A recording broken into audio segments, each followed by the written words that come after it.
I'm Sam. And this is Gabe. And this is Coaster Wars. Alright, ladies and gentlemen, welcome back to the Coaster Wars podcast, where today we are talking about probably the two most different coasters ever on this podcast. Legitimately, I don't think they could be farther apart. I'm trying to think of like another coaster battle that we've had, but like these two are so on the opposite ends of the spectrum. It's actually kind of funny. I think that's the fun thing about our podcast is obviously some of our categories that we pick as like just because of the category, you're going to end up picking two very similar coasters. But picking such a broad category as tunnels really opened up what we could choose for roller coasters. And I picked this category because there was one that I specifically wanted to talk about that basically the entire focus is tunnels. And then Gabe kind of just picked one that coincidentally had a tunnel. So a very small portion underground, but it is a tunnel after all. Exactly. So your coaster actually focuses on tunnels itself. Mine just kind of has one at the very end, so I could throw it in this episode and win. So, you know. I don't know. It'd be hard pressed to beat me on this one because I really like my coaster. But with that, why don't you actually introduce our fighters? Yeah, talk me into it. Win me over. Okay. In the blue corner, standing at a max height of 85 feet and reaching a top speed of 50 miles per hour, hailing from the hills of Idaho and the CCI gym, it is Tremors.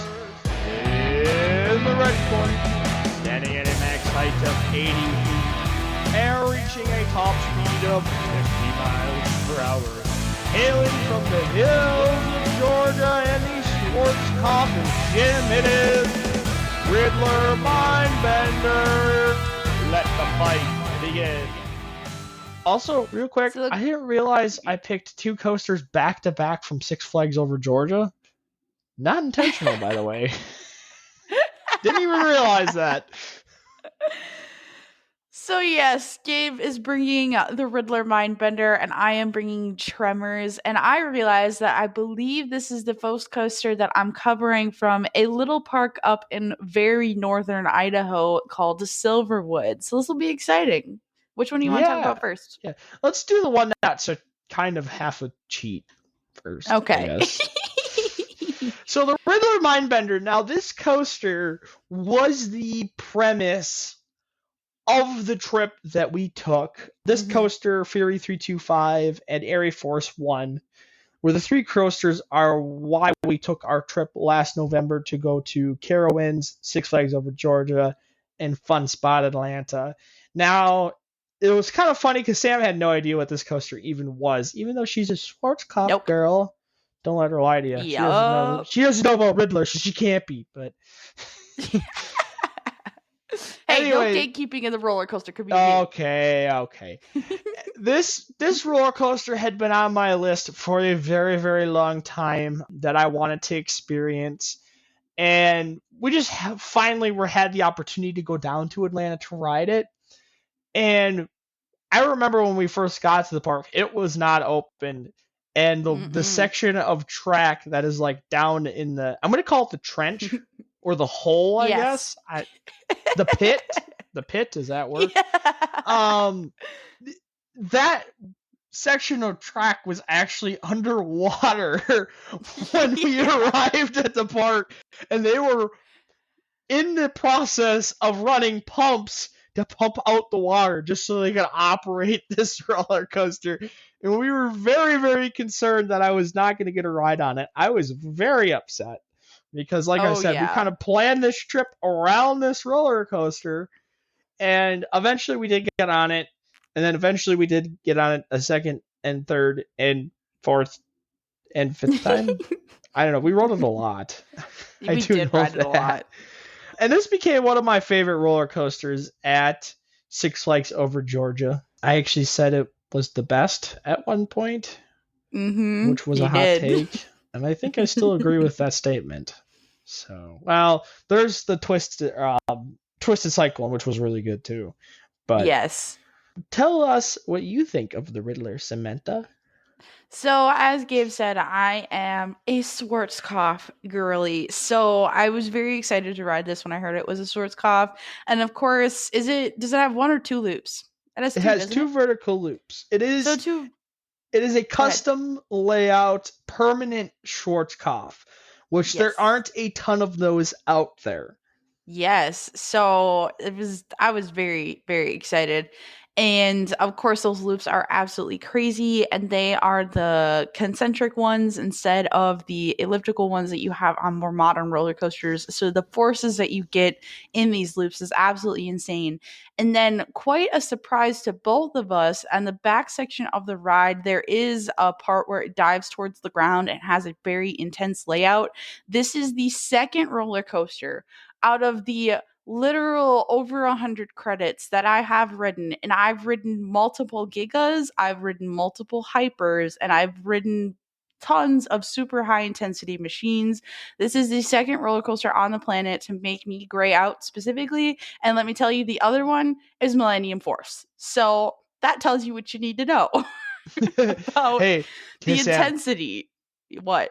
it does have tunnel listed on the elements on RCDB, so Okay. it's not a cheat. It's not a cheat. Okay. It's See? on RCDB. Okay, it's proof right there.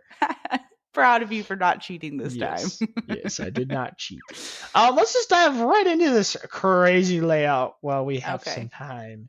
So this roller coaster basically takes off right out of the station, right onto the first lift. And now let me tell you something. For an 80-foot tall roller coaster, I think it takes longer to get to the top than American Eagle does. Like it is slow. It's like a solid Yes. 2 minutes. I swear. I agree with Obviously, you that's an actually. exaggeration, but yeah. Anyway, so you get to the top and you go through a banked right turn. It's kind of almost like a pre-drop. There's no drop before it or anything. You just kind of drop down a little bit, and then you do a 180-degree turnaround. You pop up, and then you dive all the way towards the ground and go through the first of two vertical loops. And I feel like the first one's probably the weaker of the two. I don't know if you'd agree with that. Yes. But then you climb all the way back up into the air, and then you kind of go into another 180-degree turnaround where it just dips a very, very little bit as it turns around. And then this is where you actually do that helix element. So you basically are just about at the max height of the roller coaster. However, in this section, this is where that pit or trench or hole that Mm-hmm. they dug for this roller coaster is. So it actually dives really, really far down, like below the the grade of the roller coaster, and it's a Mm-hmm. very, very, very tight helix turn at the bottom, and that is where you get the max G forces on this roller coaster. But it is a full Mm-hmm. 360-degree helix that basically dives all the way towards the ground and then pops up almost to the original height that you started at.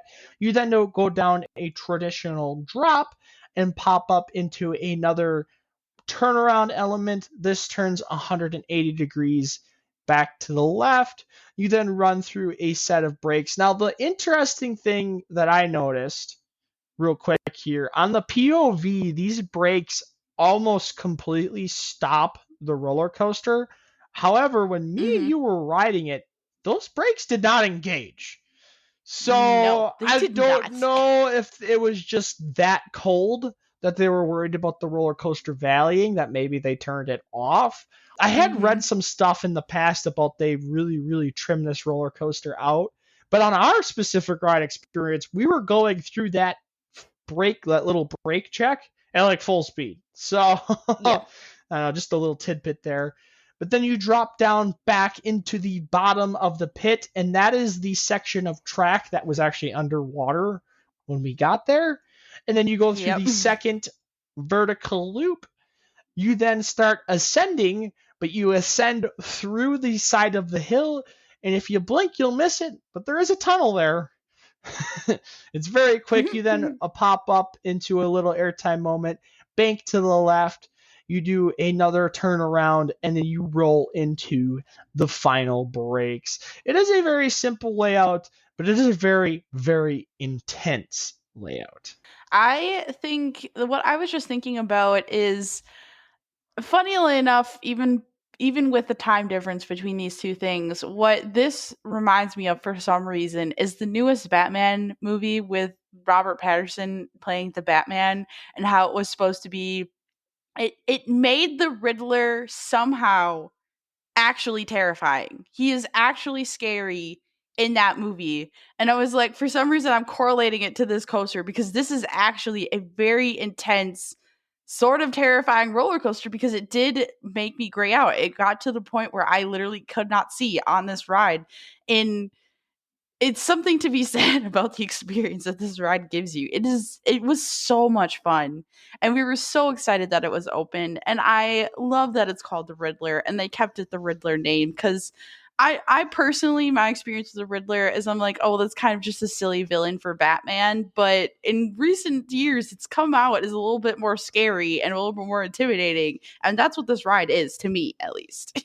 Yeah, it's another coaster at Six Flags Over Georgia, though, that is slightly unassuming. It's only got a top height of 80 feet. But the problem with this roller coaster is a lot of the largest drops, or where you see the most difference in elevation change, is over that quote unquote pit or hole that they Hmm. dug. So that's another reason why it's very unassuming, because it doesn't look tall. It doesn't look like, from the surface, if you saw just like that final turn into the final breaks, you'd be like, oh, that's a family coaster. But like, Hmm. it's Oh, not. yeah. It is not. Like, this thing pulls some G forces. I remember getting off that for the first time, and it lived up to all of my expectations, and then exceeded them as well. And it just made me very, very happy that, like, finally a coaster is like, this is what everybody talks about. And Hmm. it's just a very, very fun ride experience. However, I will say, if you do not like extreme G forces, this roller coaster is probably not for you. It's not an airtime Nope. machine. There's no airtime on Mm-mm. this thing. It's all about the inversions and the G's that it pulls. But that being said, this is probably my favorite Schwarzkopf I've ever been on.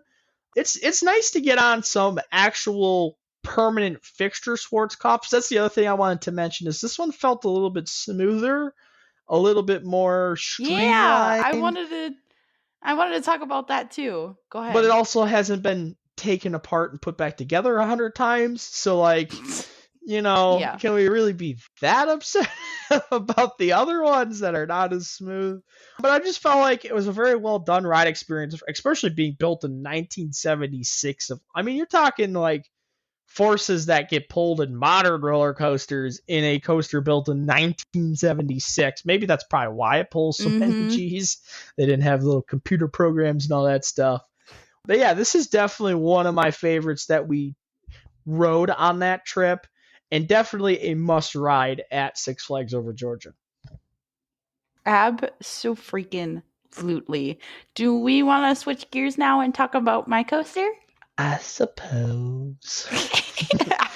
I'm really excited to talk about it. Yes. So, I am bringing Tremors, which is a CCI coaster built in 1999. It has a top height of 85 feet, a drop of 99 feet, a track length of 3,158 feet of track, and a top speed of 50 miles per hour. And this ride is definitely the ride to pick for this category. It has a total of 4 tunnels. And before the building of the voyage at Holiday World in Indiana, it actually held the record for most time spent underground on a wooden roller coaster, which I found very interesting. So, another thing I also want to point out about this ride, before I get into the layout and just how much fun this thing actually was, is that it was the first coaster in 2010 to receive the steel topper track from RMC. Fred Grubb, who is the founder of RMC, and obviously we'll talk a lot more about in our RMC episode, but he previously oversaw the initial building of this ride at Silverwood as their construction manager. So, and then I wrote it before this, but as of the 2025 season, it'll be fully retracked with RMC's 208 retrack, and officially making it a hybrid roller coaster. And then in addition to that, its one PTC train is going to be traded in for two Millennium Flyer trains that will increase capacity on this machine because it only ran one train before. And in addition, it will have non-steel wheels, which will reduce noise and increase smoothness of this ride. So I would very much love to get back and get reride on this, but of course That's that's very way out in Idaho. interesting how that's going to change how this roller coaster runs, because I believe those Mm-hmm. Millennium Flyer trains are a little bit heavier. Because I Oh, believe they okay. feature hydraulic restraints, I think, versus Probably. like a ratcheting restraint. I don't know. That's very Mm-hmm. interesting. And then obviously the smoothing out of the roller coaster will always make it run faster, especially if it's gonna. You said it's gonna get the steel track or Yep, what? it's getting steel track. Huh. So yeah, it's probably gonna actually really enhance the riding experience, especially if you thought it was good the way it was when you rode it. But Oh yeah. it's probably gonna be So even in better. addition, Like. yeah, exactly. That's why I'm very excited because I had a lot of fun riding this roller coaster. And in addition to this whole like update to the track itself, they're also including a magnetic braking system, and they're updating the queue line audio and like the safety announcements and stuff. Those were a little bit like sounding like they were from a 1950s radio when I went there. So that'll be good. So, one thing before I get into the layout of this roller coaster, I want to point out that the cool thing about the very first tunnel, which is after the initial drop, it actually goes under the gift shop slash exit for this ride, and they actually set up these really big paneled windows so you can actually see it exiting that tunnel. And it literally, because it's all glass, you don't have to be that far away from it, so that train just goes whizzing by you. I ended up stopping and taking a video of it. It was very cool because you are very Oh, close. that does sound So very cool. yes, Yeah, so when we get into the layout of just this for roller reference for coaster, everybody, just for yeah, reference for everybody, this is a coaster that I have not ridden. So, yes. This was a park that I went to by myself, and I think they ended up having. So this Silverwood has two Woodies. It has this one called Tremors, and then another one that's called Timber Terror. They have a giant boomerang from Vacoma, and then they have a uh, RMC Raptor track called Stunt Pilot. So it's kind of a weird mix of roller coasters, but this one was very intriguing because of all the tunnels. And so when you get into the layout of this ride, it's a left out of the station that brings you right into that lift hill. You're brought up to the top height of 88.5 feet. You have an elevated turnaround before plunging into that 99-foot drop. And of course, like I said before, that is the first tunnel. You reach that top speed of 50 miles per hour. Then you pop up and over an airtime hill that offers very good floater in the back row that then plunges you once again underground for the second tunnel. You're then brought into a turnaround element to the left that is slightly banked and has some airtime hills mixed in for some good laterals. You then drop off the turnaround and you go over a very standard woody airtime hill, again offering some great floater before popping up into a banked right turn that brings you very close to the ground for some good speed, which then leads into another standard airtime hill that then pops you up into a slight left before plunging into the third tunnel of the ride, where you come up and out for an airtime hill before plunging into the final and fourth tunnel of this ride. You then pop up into a banked airtime moment to the right for slight ejector and good laterals due to your speed because you're so close to the ground, which then leads into a banked right curve leading into the final brakes, and a slight left brings you back into the station. So, this ride, from what I remember of it and this layout, you basically have some very good airtime, and then you kind of have like a back section that's like weavy. You have some turns, you have some hills, and then you kind of turn around and you head back to the station, and then it goes back into the airtime and into those tunnels. And another thing about this ride too is because it's in the very far north of Idaho, this whole ride, like the entire time you pop out from those tunnels, you look like you're in the middle of the forest. There's just a bunch of pine trees and stuff all surrounding you. There's like no paths that go over these tunnels or anything like that. So you really kind of get the sense that you're in the middle of nowhere, which is very, very fun for this roller coaster. Just looking at some of the pictures and the POV and everything, this coaster is actually very intriguing. Once you told me about the whole retrack and the new trains and everything, now it's like on my mind, like, oh man, I gotta go out and ride this dang thing. It does look, like I said, from the POV, like a very, very, very well done layout, very well balanced layout for a wooden roller Yes. coaster.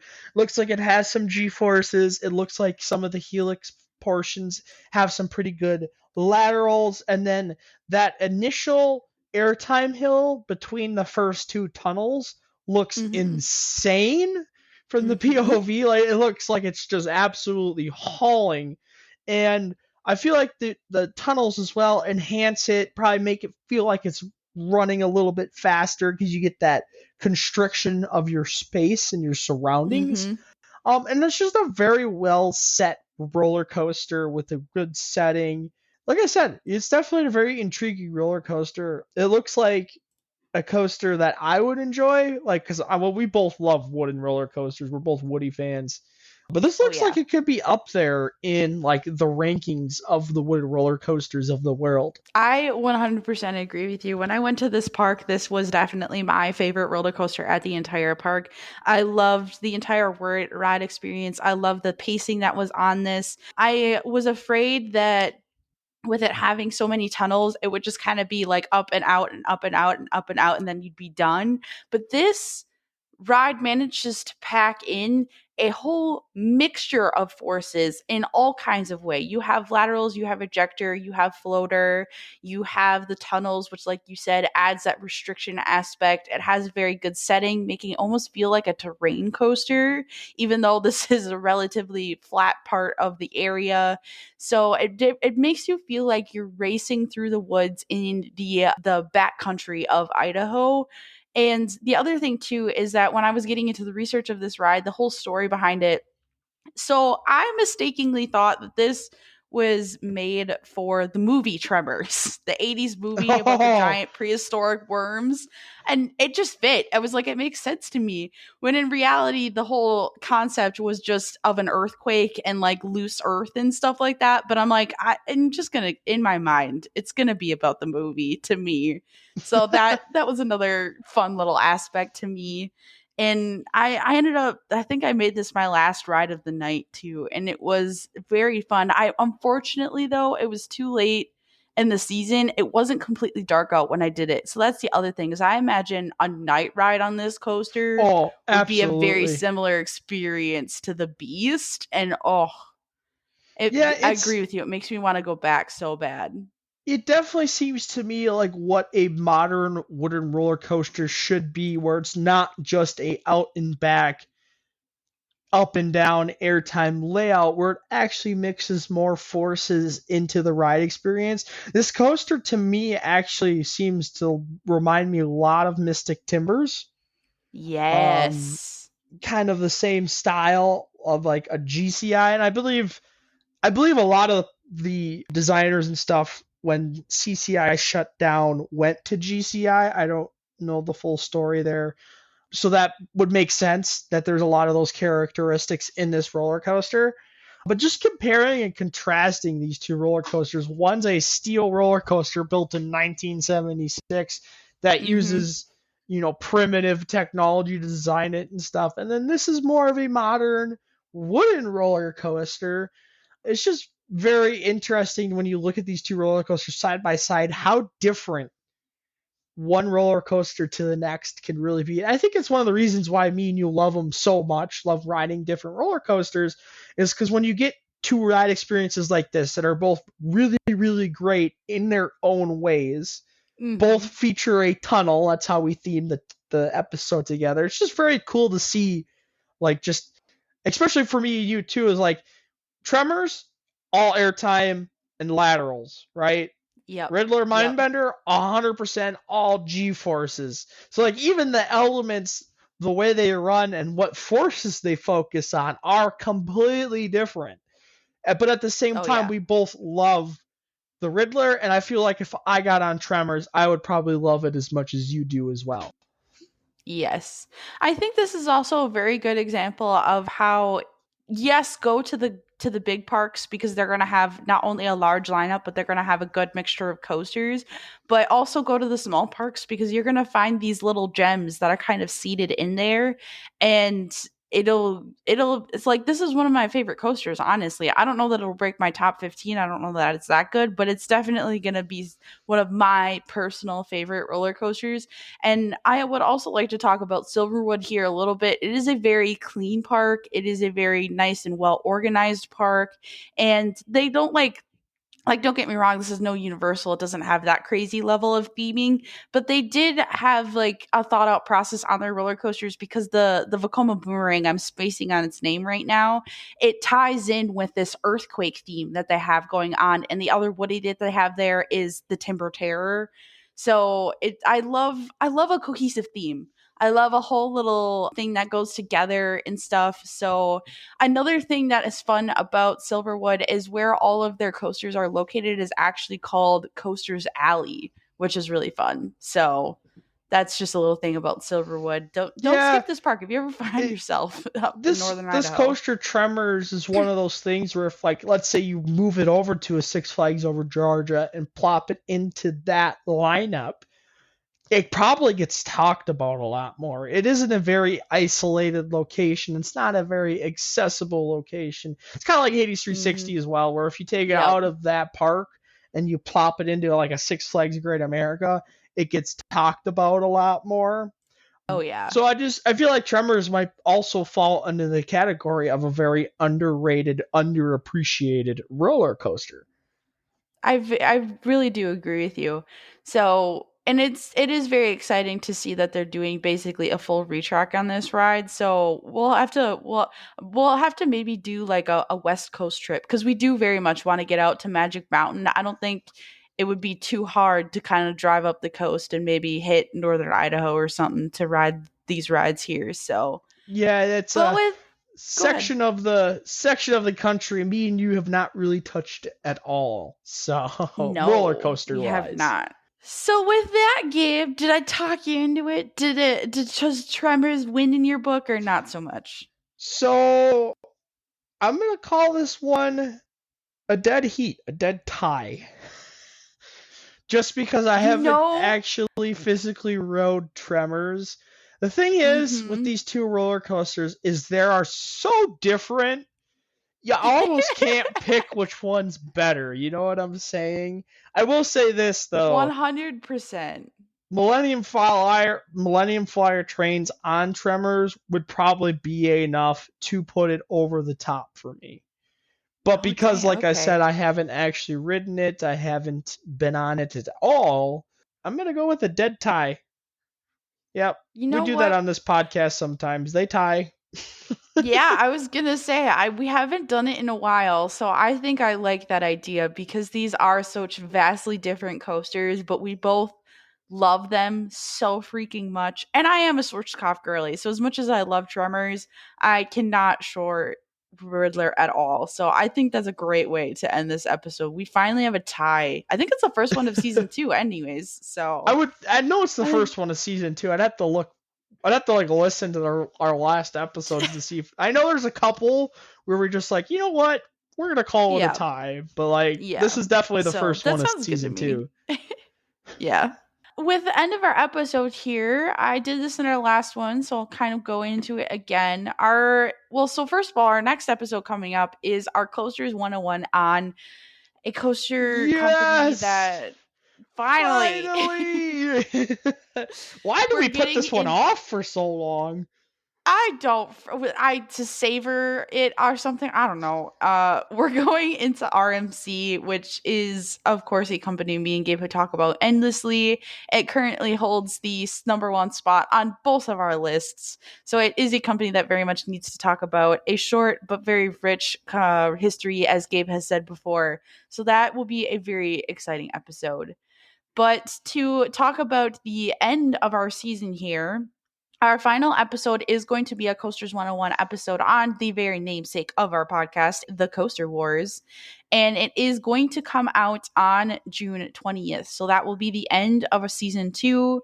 We will hopefully have a time frame of maybe when we will start season 3. And if we don't, of course, just watch the socials. But speaking of socials, we now have a TikTok for you guys to check out. Yes. It currently has one video. So, but that will be our main form of communication during our off season. Will be the socials, including our TikTok account. So it is called Coaster Wars PC. Probably between all the accounts, it'll be our TikTok and our Instagram account. Those are the two you're really going to want to watch. Sam manages the Instagram account. I manage the TikTok account. So between the two of us, those are the two to watch. Obviously, there's the rest of, I don't know how many other social accounts we have. We also have Facebook and X, technically. Yeah, but those two we probably won't be using too much. So. Yeah. But anyways, with that, everybody, thank you for listening. Join us next week for finally our Coasters 101 on RMC. And I hope you all have a great day.